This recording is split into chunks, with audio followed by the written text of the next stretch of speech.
फिर से स्वागत है BA second year political science KP college की यूट्यूब क्लास में। ठीक है ना, वापस बता देता हूँ, BA second year paper two के लिए है। अब इसमें भी एक चीज़ आप ध्यान रखना है जो मैं आप बता रहा हूँ कि आपका जो सिलेबस है सेकेंड ईयर का पॉलिटिकल साइंस का वो ऑलरेडी अपलोडेड है।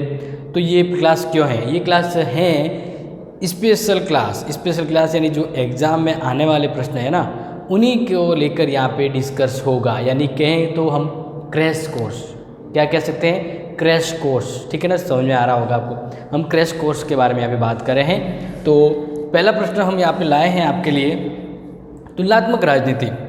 जो प्रश्न आएगा कि तुलनात्मक राजनीति के बारे में बताइए। ठीक है, तो तुलनात्मक राजनीति के अर्थ के बारे में सबसे पहले आपको बताना है और फिर आपको बताना होगा परिभाषा, तुलनात्मक राजनीति के अर्थ और परिभाषा।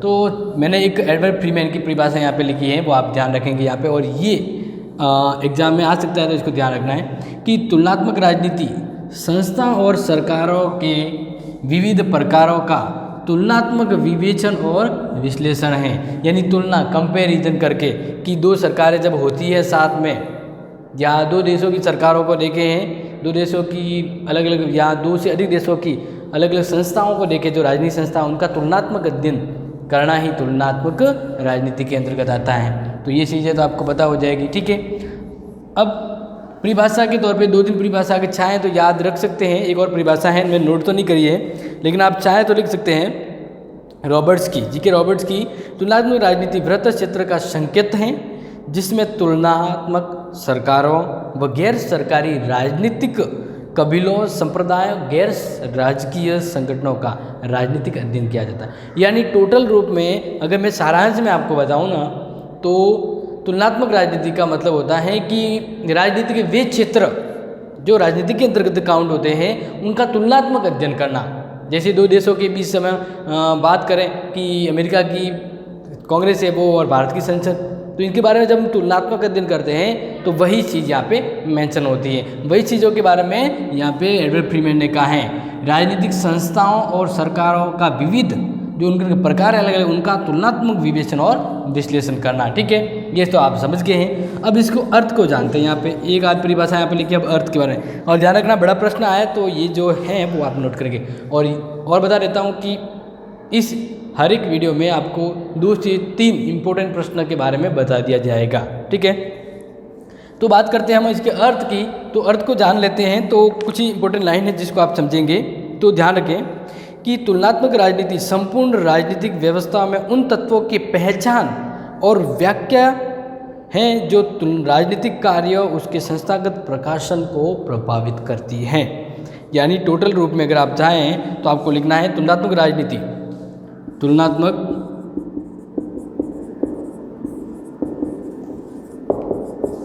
तुलनात्मक राजनीति संपूर्ण सामाजिक व्यवस्था में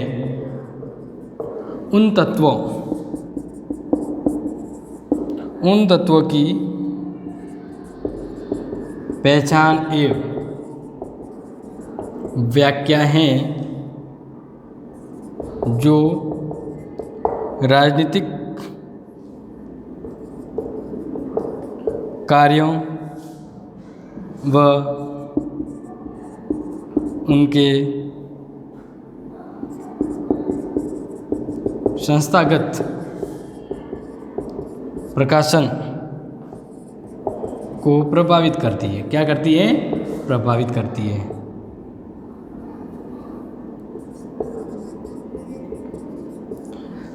तो इस तरह से ये दूसरा अर्थ और परिभाषा भी ले सकते हैं कि तुलनात्मक राजनीति में संपूर्ण सामाजिक व्यवस्थाओं के जो तत्व हैं जिनकी पहचान की जाती है उनकी व्याख्या राजनीतिक कार्यों के संदर्भ में होती है और वो जो संस्था हैं उन संस्थाओं का प्रकाशन या मतलब प्रकाश में लाया जाता है, उनको प्रभावित करने वाले तत्वों के बारे में जाना जाता है।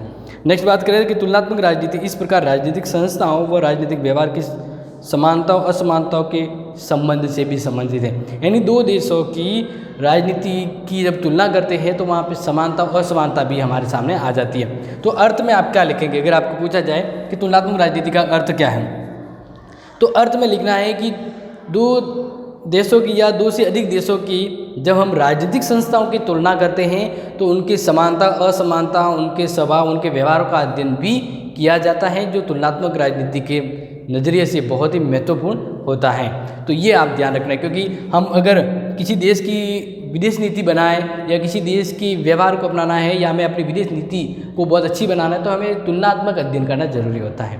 तो ये चीज़ होती है इसमें। अब मैंने ये आपको ओरली समझाया, आपको थ्योरी के तौर में अगर बड़ा प्रश्न आता है तो 1.5 पेज में लिखना होता है, ठीक है। ये इसमें ज़्यादा आपको हम कहें ना कि ज़्यादा आपको डीप में जाने की या सोचने की ज़रूरत है, जो मैंने आपको समझाया वो आप ध्यान रखें। कुछ एक और बात है जो मैं आपको कहना चाहूँगा कि तुलनात्मक राजनीति की उपयुक्त परिभाषा और व्यवस्थाओं से स्पष्ट है कि यह स्वतंत्र अनुशासन है, बिल्कुल अपने आप में अनुशासित है। ये तुलनात्मक राजनीति में एक स्वतंत्र अनुशासन के लिए आवश्यक सुस्पष्ट एवं निश्चित क्षेत्र है। इसकी भी अध्ययन संबंधित स्विकसित पद्धतियों और ये प्रविधियों में सम्मिलित की गई है। अब ये पहला प्रश्न था जो आपके एग्ज़ाम को लेकर बहुत ही संभावित मोस्ट है। दूसरा प्रश्न मैं आपके सामने ला रहा हूँ जो इम्पोर्टेंट है और हो सकता है कि वो प्रश्न आपके आ जाएं। ऐसा नहीं कि वो आए ही का ही, मतलब हम यहाँ पे वही करवा रहे जो संभावना है, यानी क्रैश कोर्स की तरह, ठीक है। तो नेक्स्ट हम प्रश्न की बात करते हैं। यहाँ पे आपको ध्यान रखना है कि जो मैं यहाँ पे थोड़ा ये अब क्रैश कोर्स की समझा रहा हूँ, इसको एक बार थोड़ा सा आप रिवीजन के तौर पे सरसरी नजरों से इसको जरूर देखें।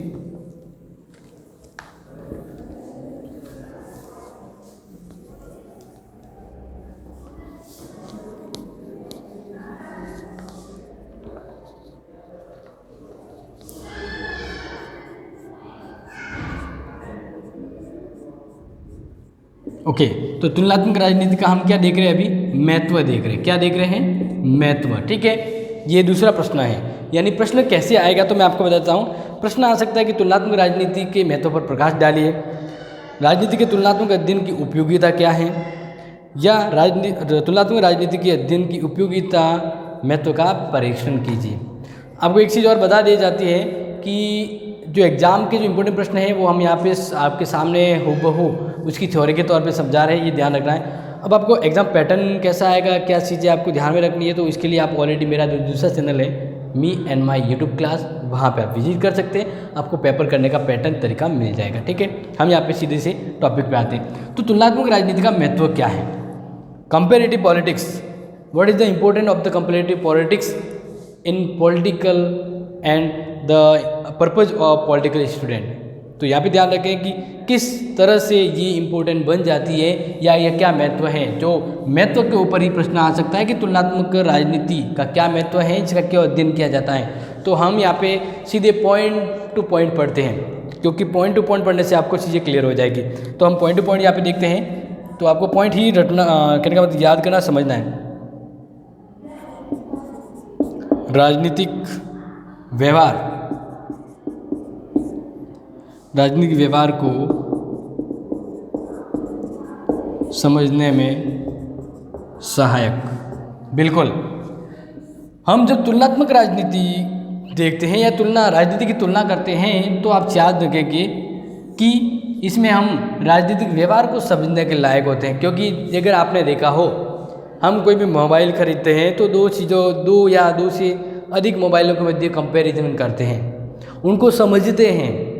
तो समझने के बाद हम एक अच्छी चीज़ अपने लिए अचीव करते हैं, अपने लिए परचेज करते हैं। तो वैसे ही तुलनात्मक राजनीति है, हमें राजनीति की विभिन्न संस्था हैं उनको समझने लायक बनाती हैं, उनके व्यवहार को समझती है। यानी हमें राजनीति, तुलनात्मक राजनीति वो एक नज़रिया देती है जिसके द्वारा हम राजनीति के व्यवहार को समझ सकते हैं, यानी एक अच्छा दृष्टिकोण मिलता है। हम राजनीति में अलग अलग संस्थाओं के प्रति क्या दृष्टिकोण, कैसा नज़रिया रखें, क्या समझ होनी चाहिए हमारे में, क्या काबिलियत होनी चाहिए, तो वो तभी हमें आएगी जब हम तुलनात्मक राजनीति को समझेंगे। तो काफ़ी इंपॉर्टेंट हो जाता है ये। दूसरे पॉइंट को हम देखते हैं, राजनीतिक क्षेत्र में, राजनीतिक क्षेत्र में घटित या संभावित घटनाओं को समझने में सहायक, बिल्कुल आप ध्यान रखेंगे इस चीज़ को। क्योंकि हम जब तुलना करते हैं ना राजनीति में, तो अलग अलग देशों की राजनीतिक संस्थाओं की, उनके व्यवहारों की, उनकी भावनाओं की, उनकी संस्कृति की, सबकी तुलना होती है वहाँ पे, क्योंकि राजनीति के क्षेत्र में जो चीज़ें उपयोगी है उनका अध्ययन तुलनात्मक रूप में किया जाता है। तो अब अपना जो सेकंड पॉइंट है, यानी जो महत्व है, वो देखें कि राजनीतिक क्षेत्र में घटित या संभावित घटनाओं को समझने में सहायक, यानी क्या होने वाला है, राजनीति किस ओर जाने वाली है, या आज के समय में हमारी जो पॉलिटिक्स है वो किस तरह से बिहेव कर रही है, तो आगे उसका क्या रिजल्ट होगा। तो इस तरह से हम कहीं ना कहीं कुछ एक भविष्यवाणी को भी यहाँ पे हम तरोताज़ा कर सकते हैं कि राजनीति में वर्तमान में ये हो रहा तो आगे क्या होने वाला है। ये कैसे पता लगेगा? क्योंकि हम तुलनात्मक राजनीति को पढ़ रहे हैं। हम अलग अलग देशों की राजनीति को जाना है, कहीं राजनीति पिछड़ी हुई है, कहीं राजनीति विकसित है, कहीं पे कुछ समस्या है। तो हम जब अपने ज्ञान को, अपने अनुभव को बढ़ाते हैं और ये अनुभव तुलनात्मक के तौर पे आता है तो अच्छे से दिमाग में भी बैठता है। इस तरह से राजनीतिक क्षेत्र में जो घटनाएं जो घटित होती हैं या जो घोड़ने वाली हैं वो हम समझ पाते हैं, क्योंकि हमें तुलना करनी होती है अलग अलग राजनीतिक संस्थाओं की। उनकी जब तुलना करते हैं, उनके व्यवहार की तुलना करते हैं और अलग अलग समय की तुलना करते हैं राजनीति में जो घटित घटनाओं से, तो काफ़ी चीज़ें हमें पता लग जाती है और हम उचित कदम उठा पाते हैं अपने राजनीति के अच्छे पैरवी को लेकर या अच्छी करने को लेकर। तो इस तरह से ये बहुत ही इंपॉर्टेंट हो गया पॉइंट कि हमें उन घटनाओं का पूर्वानुमान या उनको समझने में सहायता मिलती है। तीसरे पॉइंट की ओर हम बढ़ते हैं, तो राजनीति को वैज्ञानिक अध्ययन बनाना। राजनीति को वैज्ञानिक अध्ययन। अब ये बताइए वैज्ञानिक अध्ययन क्या होता है, क्योंकि पॉइंट आप सभी समझ जाएंगे जब वैज्ञानिक का मतलब क्या है, वैज्ञानिक अध्ययन का मतलब क्या है। तो वैज्ञानिक अध्ययन का मतलब डियर स्टूडेंट है कि जो भी हम पढ़ रहे हैं वो व्यवस्थित और कर्मबद्ध होना चाहिए, व्यवस्थित और कर्मबद्ध होना चाहिए, ताकि आने वाले समय में पीढ़ी में उस ज्ञान का सदुपयोग किया जा सके। तो इसी तरह तुलनात्मक राजनीति को हम समझने से या जानने से या उसको पढ़ने से हमें क्या चीज़ें सहूलियत में मिलती हैं, तो हमें ये ध्यान रखना है कि तुलनात्मक राजनीति को हम पढ़ रहे हैं, इसका मतलब हम राजनीति को वैज्ञानिक मेथड के तौर पे पढ़ रहे हैं। क्योंकि जब तुलना करते हैं तो दो चीज़ों के बीच में निचोड़ निकलता है, तो हमें पता लगती है ना कि भाई ये चीज़ इसमें बढ़िया है, ये नहीं है। तो जो वैज्ञानिक है वो क्या है, वो परखता है, जो चीज़ आपके सामने है, जो हो रहा है वही विज्ञान मानता है। ऐसा नहीं कि भाई पहले क्या हुआ था, क्या हो रहा था।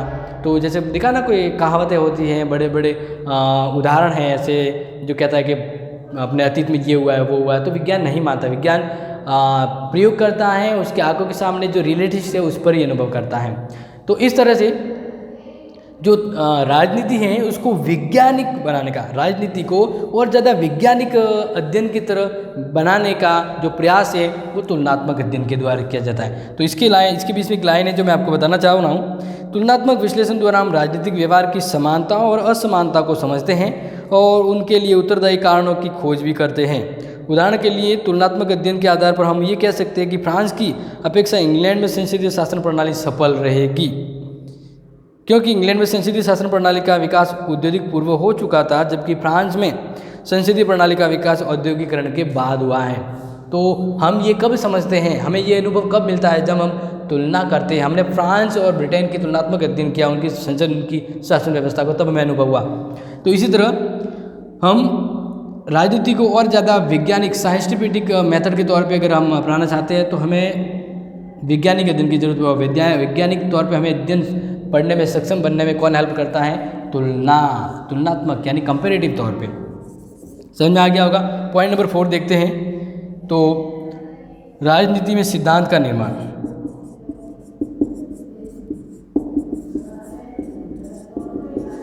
राजनीति में सिद्धांत का निर्माण, ये चीज़ आप समझ रहे हैं ना, क्योंकि सिद्धांत क्या है, अगर पहले ये चीज़ आ जाए तो सिद्धांत एक तरह से एक महत्वपूर्ण विचारधारा होती है जिसको काफ़ी लोग फॉलो करते हैं, जो एक प्रमाणिक विचारधारा मानी जाती है।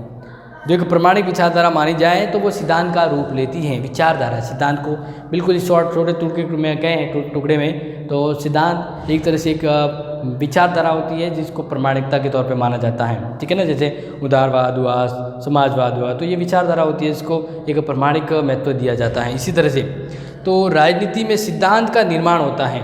कैसे? जब हम तुलनात्मक राजनीति का अध्ययन करते हैं, हम 2 या 2 से अधिक देशों की संसद या उनकी व्यवस्थाओं का अध्ययन करते हैं, तो हम एक अच्छा अपने अकॉर्डिंग एक विचार उत्पन्न करते हैं, अपने मन में एक विचार आता है, उस विचार को हम प्रस्तुत करते हैं। तो ये विचार कब होता है? जब हम अध्ययन करते हैं, हम 2 या 2 से अधिक देशों की शासन व्यवस्थाओं की उनकी तुलना करते हैं, उनका कंपैरिजन करते हैं, तो हमें अनुभव मिलता है। और ये अनुभव ही है जो हमें विचार उत्पन्न करवाता है, और ये विचार एक सिद्धांत का रूप लेती हैं। तो ये कब होगा? राजनीति में विचारधाराएं मतलब सिद्धांत कब बनेंगे? जब हम राजनीति के तुलनात्मक अध्ययन को महत्व देते रहेंगे। Okay, and the last point देख ले इसका, तो लास्ट पॉइंट ध्यान रखेंगे, राजनीतिक व्यवस्था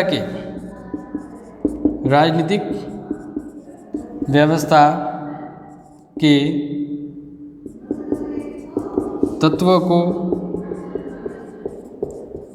समझने में सहायक। बिल्कुल, राजनीतिक व्यवस्था के जो तत्व हैं उनको हम तभी समझ सकते हैं हम जब कंपैरेटिव तौर पे हम पहले से अध्ययन कर चुके हैं, तो हमें और ज़्यादा अनुभव मिलता है। अगर देखें इसके अकॉर्डिंग, तो यहाँ पे ध्यान देना है कि तुलनात्मक विश्लेषण, ध्यान रखें कि तुलनात्मक विश्लेषण काफ़ी इंपॉर्टेंट है, क्योंकि तुलनात्मक विश्लेषण के द्वारा हम राजनीतिक व्यवहार की समानता और समानता को समझते हैं। तुलनात्मक राजनीति का अध्ययन किसी भी राजनीतिक प्रणाली के विविध सांदर्भिक तत्वों को समझने में सहायक होता है। ये बहुत ही इंपॉर्टेंट बात यहाँ पे कही गई है। तो ये कब तभी होगा? ये तत्व का मतलब होता है जो राजनीति से जुड़े जितनी भी संस्था हैं, उनके अंग, उसको प्रभावित करने वाले जो तत्व हैं वो राजनीति के तत्व कहलाते हैं। अब यहाँ पे ध्यान दें तो इम्पोर्टेंट ये होता है कि राजनीतिक व्यवस्था के तत्वों को समझने के लिए एक दृष्टिकोण है जो मिलता है, वह है तुलनात्मक राजनीति के द्वारा। ठीक है, समझ में आ गया? तो ये 2 प्रश्न आपको यहाँ पे बता दिए हैं जो आपको ध्यान रखना है। अब हम आगे बढ़ते हैं नेक्स्ट जो इम्पोर्टेंट है, क्योंकि आपका जो पेपर है ना उसके कम से कम 5 वीडियो बनेंगे। सेकंड पेपर का 5 वीडियो बनेगा। 5 वीडियो में आपको ऐसी चीज़ें बता दी जाएगी जो सॉल्व आउट कर देगी आपका पेपर को। ठीक है ना? तो मिलते हैं नेक्स्ट वीडियो में। Keep try to learn and visit our channel me and my YouTube class. Thank you, have a nice day.